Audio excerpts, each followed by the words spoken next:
వాళ్ళు చేసేది వాళ్ళు చేస్తారు ఫస్ట్ థింగ్. ఇప్పుడు రియాక్ట్ అవ్వడం అంటే రియాక్ట్ అవ్వచ్చు, కానీ తర్వాత ఏం జరిగింది అనేది మన చేతులు లేదు. సో దాని తర్వాత వాళ్ళు ఏం తీసుకునే స్టెప్లు కానీ పయ్యతులు కానీ వాళ్ళ చేతులు ఉంటాయి. ఒకటి మాత్రం గుర్తుపెట్టుకోండి, బంగ్లాదేశ్ ప్లేయర్స్ మాత్రం ఆడేద్దండి ఐపీఎల్.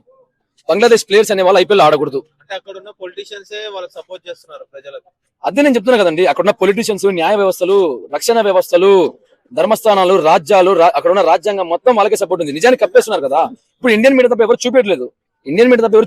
మొన్న ఒక ఇజ్రాయెల్ కూడా ఒక పోస్ట్ పెట్టింది, బంగ్లాదేశ్ ఇలా జరుగుతుంది, ఇలా చేయదని చెప్పేసి. అంటే ఒక మనిషిని ఎలా చంపగలుగుతారు అంటే, ఇజ్రాయెల్ ఏమి హిందూ దేశం కాదు, కానీ వాళ్ళు కూడా ప్రశ్నించారంటే మానవత్వం ఇలా కలిసిపోయినట్టే కదా.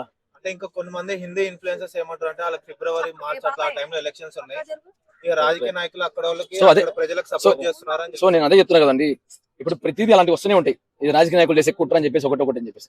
సరే, ఏ రాజకీయ నాయకులు కూడా ఏ మతాన్ని పక్కన పెట్టేసింది, అలా ఒక మనిషిని వేలాడదీసి అట్లా కాల్చడం ఎంతవరకు కరెక్ట్ అంటే, బతికుండంగా కాల్చారంటే ఎంత ధైర్యం ఉండాలి అవతలోడికి.